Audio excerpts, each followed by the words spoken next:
Hey everybody, Paul here again with another guitar training video with Worship Catalyst. Today I'm going to talk about one of the alternate tunings that I love to play with the most, and that is DADGAD. You may hear people talk about DADGAD and wonder what in the world they mean. Basically they are naming the notes of the strings so that someone will know that they need to tune them differently. Normally the strings are E, A, D, G, B, E, and that doesn't really roll off the tongue easily.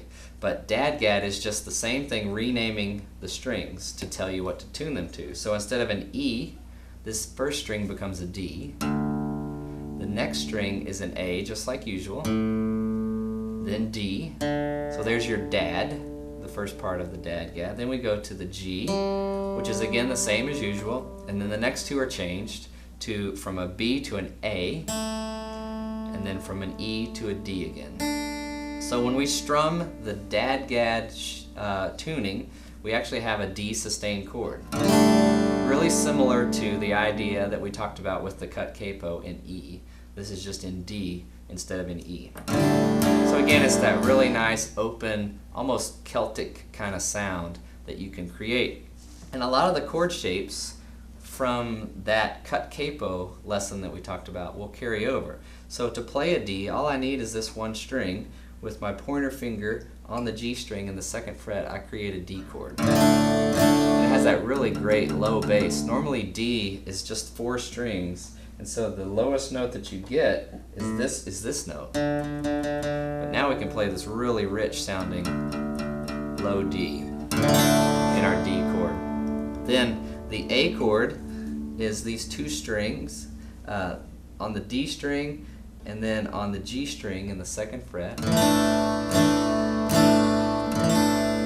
Then to get the G chord that we need in the key of D, we actually come to the 5th fret. Normally G is here, but remember we've lowered this string a step. So we're going to come here to get a G.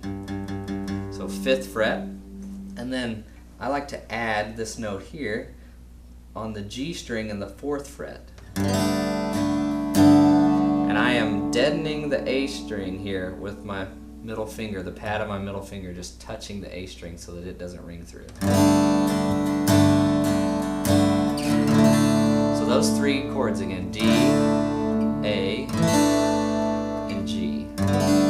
You notice it just has that really nice open sound. And what do you do when you have to have a B minor and you're playing with this alternate tuning? Well, it's really pretty simple. You can use this shape we've talked about before in other videos, this B chord power chord shape, and we can put our pointer finger in the 2nd fret on the A string, and we can put our ring and pinky finger on the D and G string in the 4th fret, and then we just play all the strings. That becomes this B minor sounding pretty chord. You can actually run down from there if you want. Leave these fingers the same, drop 2, and you're back to that A that we talked about. So I like to do that because it's easy to switch. And then there's that G we talked about. The other chord that's important in the key of D is the E minor. And normally E minor, we would play these 2. But in this case, we need to make this string an E since it's a D. So we're going to play the 2nd fret on the biggest string, and then we're going to play the 2nd fret on the A string, and everything else open. It becomes a really pretty sounding E minor chord. So why would you do this? What are some instances? Well, there's one particular arrangement of the old hymn, Come Thou Fount, that caused me to learn this alternate tuning, because you're able to play the melody of the song overlaid across chords, and it's actually pretty simple with a single finger. So just to give you an example, I'm not going to try to teach you this, but I guess you could watch it in slow motion or something. But just to play that song is really nice.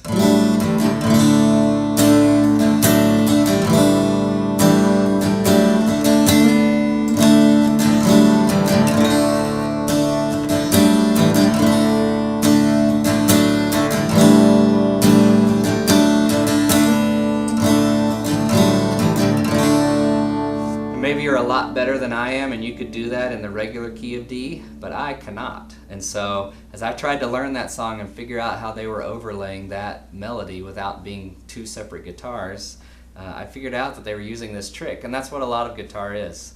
You figure out a way to make something that sounds great become easy to play, and DADGAD is one of the ways to do that. There's all kinds of options in this, and you can just play around and find individual notes that sound great inside the chords.